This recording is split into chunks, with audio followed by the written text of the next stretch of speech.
moment de voter dimanche. Dans quelle mesure la tragédie ukrainienne influencera ou pas le vote des Français? Bonjour Jean-Pierre Levade. Bonjour. Je suis content de vous retrouver, ça fait longtemps qu'on ne s'est pas vu. Oui, exact. Bon, on vit quelque chose parce que dimanche, et c'est une question que vous posez, dans une tribune à lire dans les Échos. Dans l'isoloir dimanche, est-ce que vous pensez vraiment que les Français auront en tête ce qui se passe en Ukraine au moment de voter? On se dit que le pouvoir d'achat, c'est quand même un peu l'alpha et l'oméga de cette campagne. Les Français sont préoccupés par le pouvoir d'achat. Ils vont penser plutôt au pouvoir d'achat ou vraiment ils auront en tête, selon vous, l'Ukraine? Ils devraient penser à l'Ukraine. Le pouvoir d'achat, c'est un problème quotidien, si je oui, puis mais c'est la dire. fin du mois, c'est le fait de pouvoir se faire boucler ses fins de mois. C'est la vie ordinaire. Oui, il faut l'améliorer, oui, mais ce qui se passe en Ukraine est d'une autre nature. Ça nous rappelle que les dictatures, il y a une différence fondamentale entre les démocraties et les dictatures. Les démocraties vivent la paix. Elles sont faites pour consolider la paix. Les dictatures, l'exemple de Vladimir Poutine nous le rappelle cruellement, les dictatures ont toujours une volonté de conquête territoriale, de puissance. Elles sont tournées vers le passé, pas vers l'avenir. Elles essayent de reconstituer ce qu'était leur souveraineté ou leur puissance d'hier. C'est évident dans le discours de Poutine. Et à cette volonté de puissance, il n'y a pas de limite. C'est-à-dire, si on le laisse faire, si il arrivait, je pense personnellement qu'il finira par échouer, mais s'il arrivait à détruire et à conquérir l'Ukraine, il passerait ensuite aux pays baltes, à la Moldavie, peut-être à la Pologne. Et donc, la folie dictatoriale n'a pas de limite. Elle n'a pas de limite autre que la démocratie. Seule la démocratie peut faire barrage, c'est ça, faire barrage à cette folie meurtrière telle qu'on la voit aujourd'hui se répandre en Ukraine. Et dont on voit bien aujourd'hui qu'elle n'a pas de limite, en tout cas dans la cruauté, dans la barbarie. Et sans aucun contre-pouvoir. Sans aucun contre-pouvoir. Il commence à y avoir quelques manifestations de désaccord à l'intérieur même du système, mais le système est tenu de manière dictatoriale. Ouais. Et donc, ce qui fait, pour vous, que certains des postulants à l'Élysée se trouvent de facto disqualifiés? Tous ceux qui, oui, sont à mes yeux disqualifiés, sans nuance, si je puis dire, sans discussion possible, tous ceux qui sont équivoques dans leur relation à la démocratie ou sont équivoques dans leur relation à Poutine, c'est-à-dire avec la dictature. Chacun a ses caractéristiques. Zemmour cumule, c'est-à-dire Zemmour dit la démocratie d'une certaine manière, c'est second par rapport à l'idée de nation. Autrement dit, la nation monarchique ou la nation même dictatoriale, du moment que c'est la nation, c'est très bien. La démocratie, c'est second. Ça suffit pour moi pour le disqualifier. Et il cumule. Il cumule. C'est-à-dire qu'en plus, bien entendu, Poutine est un exemple pour lui.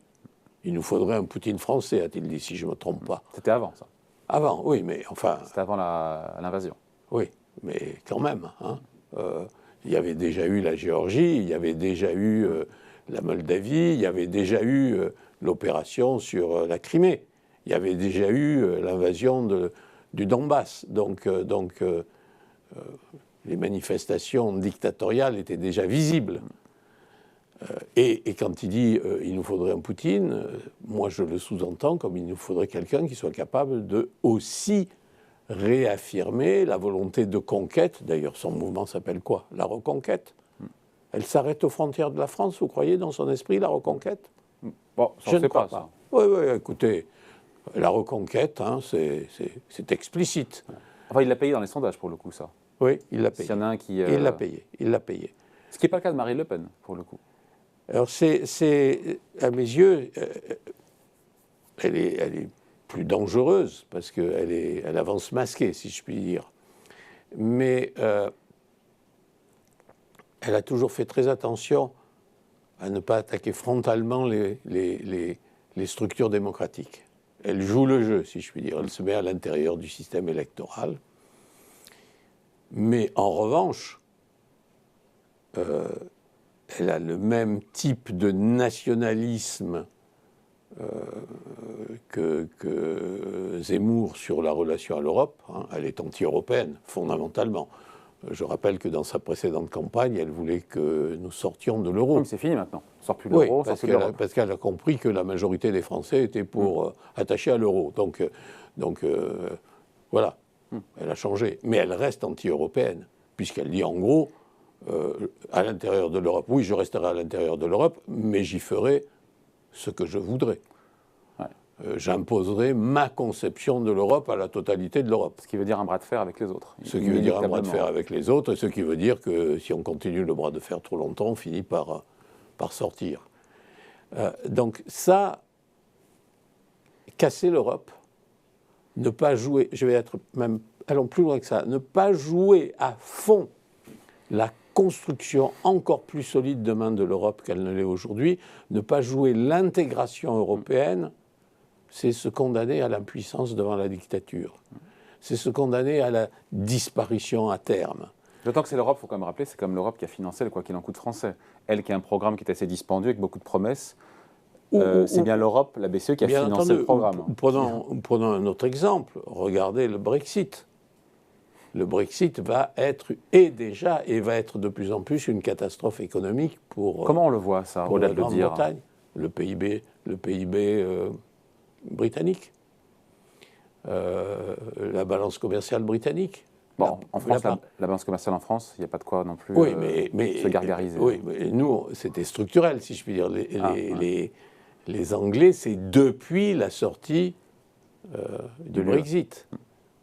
Les volontés d'indépendance de l'Écosse, d'indépendance de l'Irlande, qui ont compris, elles, de part et d'autre, que l'Europe, c'est plus important que le nationalisme au sens étroit du terme. Donc, le nationalisme, c'est-à-dire l'anti-intégration européenne. L'Europe ne doit pas être une force. Si l'Europe n'est pas une force, on ouvre le chemin à Poutine. Qui n'attend que ça. Qui n'attend que ça. Qui espérait ça. Poutine a été surpris de la réaction européenne. De l'unité des Européens. De l'unité européenne. S'il n'y avait pas eu l'unité européenne, l'affaire ukrainienne serait terminée aux dépens de l'Ukraine. Et donc d'une autre, à terme. Ouais. Marine Le Pen, elle entretient, selon vous, comme Jean-Luc Mélenchon, je pose la question, des relations ambiguës avec la Russie et Poutine. Et je distingue bien les deux, encore une fois, parce qu'il y a le peuple, il y a la Russie, et puis il y a Vladimir Poutine. Je pense qu'elle, c'est... Je suis obligé de faire attention à ce que je dis, parce que, mais enfin, elle a quand même été financée par une banque russe. Je pense qu'on peut le rappeler. Elle doit de l'argent aujourd'hui à la Russie, à une banque russe. Accessoirement, d'ailleurs, je me suis demandé avec un grand sourire, en venant ce matin, voir, avec le gel des mouvements d'argent du système bancaire russe avec l'Occident, comment elle paye sa dette. Elle la paye ou elle ne la paye pas, sa dette? C'est une question. Et sur Jean-Luc Mélenchon? Sur Jean-Luc Mélenchon, je pense que il y a moins de compromission personnelle, si je puis dire, me semble-t-il. Il a moins d'admiration personnelle pour Vladimir Poutine, mais en revanche, il est encore plus nationaliste, si je puis dire, si c'était possible, que Marine Le Pen. C'est-à-dire, il est totalement anti-européen. On ne leur fait pas un mauvais procès, encore une fois, à ces trois-là, puisqu'ils ont condamné l'invasion militaire russe en Ukraine. Ils l'ont condamné, Oui, et ils continuent à dire, mais il faut négocier la paix avec la Russie. Mais vous êtes d'accord aussi qu'il faut négocier la paix avec la Russie, hein. Oui, pour négocier la paix, il faut quelqu'un qui a envie de négocier. Pour l'instant, personne n'a envie de négocier du côté russe. Deuxièmement, tout ça, oui, Poutine, c'est cruel, c'est pas bien, il fait des choses qu'il n'aurait pas dû faire, mais tout ça, c'est la faute de l'OTAN. On n'a pas su donner à la Russie les garanties de sécurité qu'elle demandait. Tout ça, ce sont des prétextes. Tout ça ne tient pas debout. La Russie n'a jamais été mise en danger, à ma connaissance, par l'Ukraine. Elle n'a jamais été mise en danger par l'OTAN. Il n'y a jamais eu d'agression contre la Russie. En revanche, la Russie a fabriqué déjà des agressions. Donc cette espèce le seul fait de dire Poutine a tort, mais il n'a pas tous les torts, c'est ça le discours de Mélenchon, c'est ça le discours de Marine Le Pen. Le seul fait de dire ça, juste l'indulgence vis-à-vis d'une dictature totalement destructrice, c'est une complicité inacceptable à mes yeux. Après, ils font preuve de souverainisme. Vous ne confondez pas souverainisme et nationalisme, parce que... et s'il y a souveraineté, elle devrait être européenne et non pas française, c'est ça? Le nationalisme, je suis absolument contre, parce que le nationalisme, ça veut dire je me replie à l'intérieur des limites nationales du pays, à l'intérieur des frontières, et je défends uniquement mes intérêts nationaux. C'est le positionnement de Marine Le Pen pour vous, ça? C'est le positionnement de Marine Le Pen. C'est le positionnement de Mélenchon, c'est le positionnement de Zemmour. De ce point de vue-là, c'est le positionnement des trois. On se replie à l'intérieur des frontières, on défend l'intérêt national. Alors ça, c'est démagogique et c'est une illusion. Vous êtes contre défendre l'intérêt national? Non. Non. Ce que je dis, c'est que la défense de l'intérêt national passe par l'Europe. Nous sommes trop petits pour défendre notre intérêt national uniquement par notre action propre à l'intérieur de nos frontières. Face aux superpuissances, notamment face aux superpuissances russes et chinoises et américaines. Simplement, les Américains, c'est des démocrates. Donc, pour l'instant, encore qu'avec l'épisode Trump, on voit bien quelles sont les tentations à tout moment. Donc, des trois grandes puissances, de toute façon, même vis-à-vis des États-Unis, on a intérêt à être unis. On a bien vu d'ailleurs à quel point la sympathie, la longue sympathie exagérée des Allemands pour les États-Unis avait affaibli d'une certaine manière la position européenne. Ouais. Et les deux autres grandes puissances sont potentiellement, sont objectivement des dictatures. Russie et Chine. Et on voit bien vis-à-vis de la Russie sur l'opération ukrainienne que sans unité européenne, une fois de plus, nous n'existions pas. Donc vous défendez l'idée de plus d'Europe? Plus d'Europe. Notre souveraineté existe, elle passe par la souveraineté européenne. Nous ne pouvons exercer une vraie souveraineté qu'à travers la souveraineté européenne. À l'échelle européenne. À l'échelle européenne. Regardez la révolution climatique. Vous croyez qu'on va faire ça tout seul ? La taxe CO2 aux frontières, dont nous avons une nécessité absolue pour défendre notre propre économie, on ne va pas faire ça tout seul, ça n'est pas vrai. On n'a pas parlé des autres candidats pour le coup, parce qu'il y a moins de sujets là-dessus par rapport à l'Ukraine. Je pense à Macron, Pécresse, Hidalgo ou Jadot, mais sur le fait que dans cette campagne, est-ce qu'ils ont selon vous tenu un discours de vérité sur les grands enjeux qu'on a devant nous? Transition énergétique, on en parlait, mais je ne sais pas moi, la santé, la réindustrialisation, est-ce que ces sujets ont été sur la table? On en a parlé quand même. Ils en parlent, mais ce que je trouve terrifiant d'ailleurs pour l'évolution même du débat démocratique, c'est que tout va bien, vous en faites pas, on va vous régler vos problèmes. Vous n'avez pas assez d'argent, vous ne gagnez pas assez d'argent, on va augmenter vos salaires. Votre retraite n'est pas suffisante, on va vous augmenter. C'est très bien ça, non? C'est ce que les Français attendent. Oui, oui, ils attendent. Et on le fait comment? Avec quel argent? Les investissements. Qui a dit aux Français l'enjeu climatique est vital? Pas pour moi, je suis trop âgé, mais pour mes enfants, mes petits-enfants, les vôtres, etc. C'est le destin de l'humanité est en cause, à horizon de 30 ou 40 ans. Vous savez que pour réussir une révolution climatique, pour faire ce que nous devons faire, il faut investir à peu près 3 points de PIB. Par an. Vous voyez, on est d'accord. Ouais. 3 points de PIB par an, de plus. On a fait un tiers. On fait un tiers du chemin déjà. 70, 75 milliards. Ouais. Oui, mais attendez. Par an, 3 points de PIB. Est-ce que vous pensez que pendant la révolution climatique, le taux de croissance va augmenter? Peu probable. Donc, Pourquoi d'ailleurs? Pourquoi il augmenterait? Pourquoi il n'augmenterait pas? Parce qu'on doit investir dans des... Mais ça va créer des emplois aussi? Oui, ça va, mais ça ne va pas créer de la valeur ajoutée nouvelle. Puisqu'on détruit de l'énergie fossile.